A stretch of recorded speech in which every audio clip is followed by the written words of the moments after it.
Welcome to the Tales of St. Gwen. Today will be a more informative video. And so to begin, today I would like to talk about the orders that the Adeptus Sororitas have. I'm not talking about the orders one receives to aid in a battle or those of a holy war. I am talking about Order Militant. Warriors all, each one dedicated themselves to achieving purity of spiritual through partial perfection, and follows the most stringent training regimens and doctrine. While we don't have the number of orders the Astra Militarum has, we have an elite martial prowess that is almost unmatched amongst the Imperial Guard. The nominal and ceremonial headquarters of each order lies within the fortified shrine complex of their parent covenant. Most orders spread the illumination of the God Emperor to worlds far beyond their primary sanctuaries, establishing far-flung missions in subsidiary chapels to extend their influence of their order in the ecclesiarchy. To start off, we will look at the Order of the Martyred Lady, the God Emperor's fiery sword. Of all the orders, there are none more numerous and more widely spread than the Order of our Martyred Lady. Their order is renowned for its unrelenting pursuit of those who defy the Emperor by doing harm to his Imperium and its citizens. Xenos marauders, chaos armies, and heretic cults are met with the burning fury by the Sisters of our Martyred Lady, who gathered where the enemy is found to scour them from existence. Their order was one of the first four to be creed in the wake of the ecclesiarchy reorganization. Originally founded as the Order of the Fiery Heart, its sisters were led by Saint Catherine. Her death during one of the many orders' wars of faith sent waves of anguish throughout my sisters. Channeling our grief, Catherine's own order embarked upon an endless quest of retribution. In honor of their fallen matriarch, they have pursued vengeance against the enemies of their faith.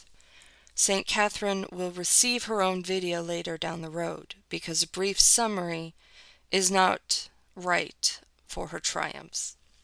Next is the Order of the Valorous Heart, the Blessed Scourge, and both their battle tactics and acts of worship, they adhere to doctrines of stoicism and forbearance. Their practices stem from the teaching of their founder and matriarch, Lucia.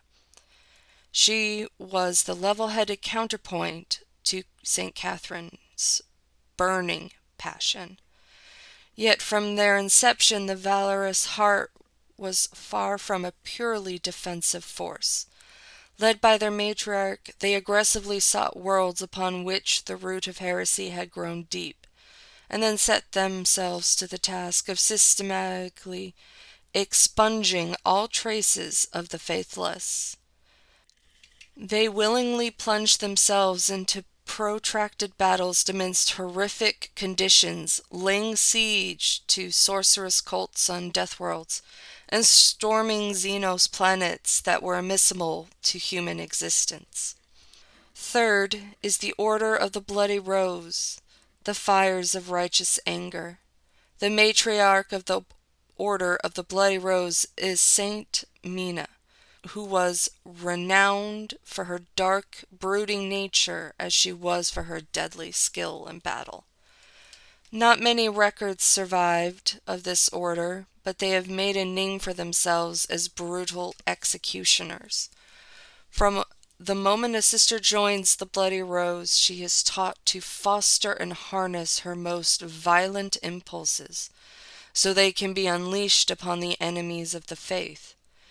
In place of contemplative meditation, the sisters learn to fight with the fires of rage within themselves, even when they are not faced with provocation. The Bloody Rose's percepts of anger have truly brutal results, which, when unleashed on battle, is impressive. I once fought alongside a sister of the Order of the Bloody Rose, and I was amazed as she waded into battle yelling with pure rage. Fourth, we shall talk about the Order of Ebon Chalice. They were the first order to be created, with its sisters drawn from the covenant prios of Holy Terra. Its leader and matriarch was Elise Dominica, slayer of the tyrant Vandrine and chosen of the emperor. Under her guidance, they quickly established themselves as the against which all other orders would be measured. While other orders moved off-planet fighting amongst the stars, the Ebon Chalice sisters dedicated themselves to safeguarding the sanctity of Terra and the Segmentum Solar. These sisters carry rosaries with them if they have been proven to be possessed of a worthy soul. Highly ranked sisters carry these, distinguishing themselves from the lower rank. Next is the Order of the Argent Shroud, the Silver Spearhead. Their matriarch was Silvana, who was the most mysterious of Dominica's bodyguards. Her time was brief, being martyred before she could launch a single war of faith. Mystery surrounds her death, but that is for another time. The Order teaches that deeds have more power than words when it comes to purifying the spirit and purging the taint of corruption from the Imperium. The Order places its trust in the divine guidance of the Emperor more than in its carefully orchestrated plans of his fallible servants. I remember a briefing I was in attendance of, and the Order of the Argent Shroud was present.